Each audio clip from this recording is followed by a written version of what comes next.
മത്സരത്തിന്റെ 16-ാം മിനിറ്റിൽ തന്നെ അർജന്റീനക്കെതിരെ ഈജിപ്ത് ഒരു സെറ്റ് പീസിൽ നിന്ന് തുടങ്ങിയ മുന്നേറ്റമൊടുക്കം ഗോളാക്കുന്നുണ്ട്.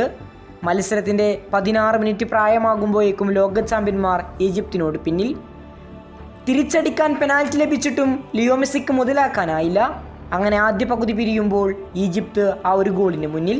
രണ്ടാം പകുതിയിൽ അർജന്റീനയുടെ തിരിച്ചുവരവ് കാത്താണ് ലോകമെമ്പാടുമുള്ള അർജന്റീന ആരാധകരും അർജന്റീന ടീമുമെല്ലാം കാത്തിരുന്നത്. രണ്ടാം പകുതിയുടെ തുടക്കത്തിൽ തന്നെ അർജന്റീന ഒരു ഗോളടിച്ച് തിരിച്ചു വരുമെന്ന പ്രതീക്ഷയായിരുന്നു. പക്ഷേ പ്രതീക്ഷകളെല്ലാം തെറ്റി.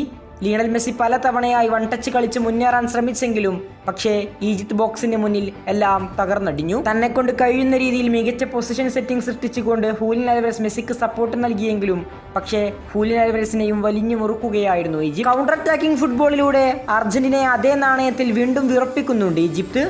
ഒടുക്കം കാത്തിരുന്ന നിമിഷത്തിനൊടുക്കം അവരുടെ സൂപ്പർ താരമായ സീക്കോയുടെ ഗോളിലൂടെ ഈജിപ്ത് 2 ഗോളുകൾക്ക് മുന്നിൽ. ടൈം ക്ലോക്കിൽ 68 മിനിറ്റ് ആയിരിക്കുന്നു. അർജന്റീനയുടെ ഈ വേൾഡ് കപ്പിലെ സ്വപ്നം ഇവിടെ അവസാനിപ്പിക്കാം. ഈജിപ്തുകാർ 2 ഗോളുകൾക്ക് മുന്നിലായിരിക്കുന്നു. എല്ലാ അർജന്റീനൻ ആരാധകരും മനസ്സിൽ പറഞ്ഞ വാചകമാണിത്. ഈജിപ്തിന്റെ ഈ 2ാം ഗോൾ പിറക്കുന്നതിന് സെക്കൻഡുകൾക്ക് മുമ്പ് സ്കലോണി 2 കാര്യമായ മാറ്റങ്ങൾ വരുത്തുന്നുണ്ട്. സബ്സ്റ്റിറ്റ്യൂഷൻ ആയിക്കൊണ്ട് Argentine central forward Lautaro Martinez കളത്തിലേക്ക് ഇറങ്ങുന്നു.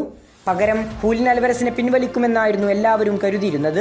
പക്ഷേ ഹൂലിയനെയും അവിടെ നിർത്തിക്കൊണ്ട് മധ്യനിര താരം റോദ്രിഗോ ഡിപോളിനെ പിൻവലിച്ചുകൊണ്ടായിരുന്നു മാർട്ടിനസിനെ സ്കലോണി കളത്തിലേക്ക് ഇറക്കിയത്. അതുപോലെ തന്നെ ടാഗ്ലിയാഫിക്കോക്ക് പകരം നിക്കോ ഗോൺസലസിനെയും കളത്തിലേക്ക് ഇറക്കുന്നു. ഈ 2 സബ്സ്റ്റിറ്റ്യൂഷനുകളാണ് അർജന്റീനയുടെ തിരിച്ചുവരവിന് കാരണമായത്. അർജന്റീനൻ സൂപ്പർ താരം Leo Messi, Lautaro Martinez, Julian Alvarez, Nico Gonzalez എന്നീ 4 മുന്നേറ്റ താരങ്ങളോ അതെ സെൻട്രൽ ഫോർവേഡ് പൊസിഷനിൽ കളിച്ചിരുന്ന ലിയണൽ മെസ്സിയെ തൻ്റെ ഏറ്റവും അപകടകാരിയായ റൈറ്റ് വിംഗ് ഫോർവേഡിലോട്ട് സ്കലോണി സ്വിച്ച് ചെയ്യുന്നു. എന്നിട്ട് മെസ്സി കളിച്ച പൊസിഷനിലേക്ക് ലൗത്തോറോ മാർട്ടിനസിനെ കൊണ്ടുവരുന്നു.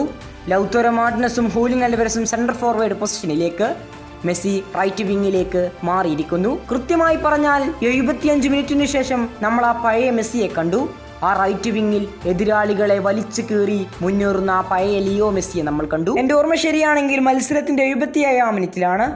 റൈറ്റ് വിങ്ങിൽ നിന്ന് തുടങ്ങി ഓരോ ഈജിപ്ത് താരങ്ങളെയും മറികടന്നുകൊണ്ട് റൈറ്റ് വിങ്ങിലൂടെ കുതിച്ചു കയറുന്ന ലിയണൽ മെസ്സിയെ കോരിത്തരിപ്പോടെയായിരിക്കാം അർജന്റീന ആരാധകർ കണ്ടുനിന്നത്. കുതിച്ചു മുന്നേറിയ മെസ്സി ലൗത്തോറോ മാർട്ടിനസിലേക്ക് ഒരു പാസ് കൈമാറുന്നുണ്ട്.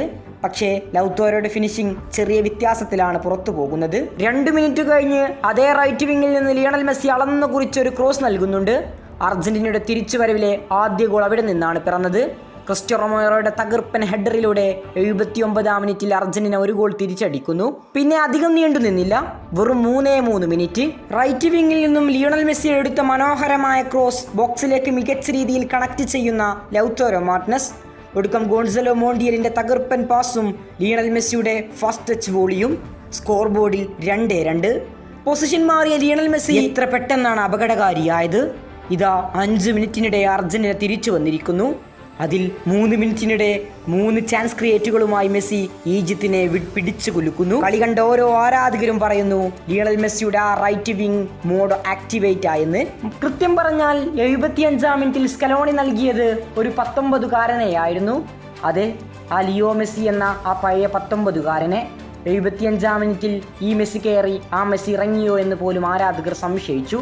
റൈറ്റ് വിങ്ങിലൂടെ എത്ര മനോഹരമായ കുതിപ്പാണ് മെസ്സി നടത്തിക്കൊണ്ടിരുന്നത്. സെൻട്രൽ ഫോർവേഡ് പൊസിഷനിൽ ആളെത്തിയപ്പോൾ സ്കലോണി മെസ്സിയെ മികച്ച രീതിയിൽ ഉപയോഗിച്ചു. അതിനുള്ള ഉത്തരം അർജന്റീനയുടെ കംബാക്ക് ആയിരുന്നു. കൂടുതൽ ഫുട്ബോൾ വാർത്തകൾക്കും വേൾഡ് കപ്പ് വിശേഷങ്ങൾക്കും വേണ്ടി ചാനൽ ഇപ്പോൾ തന്നെ മറക്കാതെ സബ്സ്ക്രൈബ് ചെയ്യുക. കൂടുതൽ ഫുട്ബോൾ വാർത്തകളും വേൾഡ് കപ്പ് വിശേഷങ്ങളുമായി ഇനിയും കണ്ടുമുട്ടാം.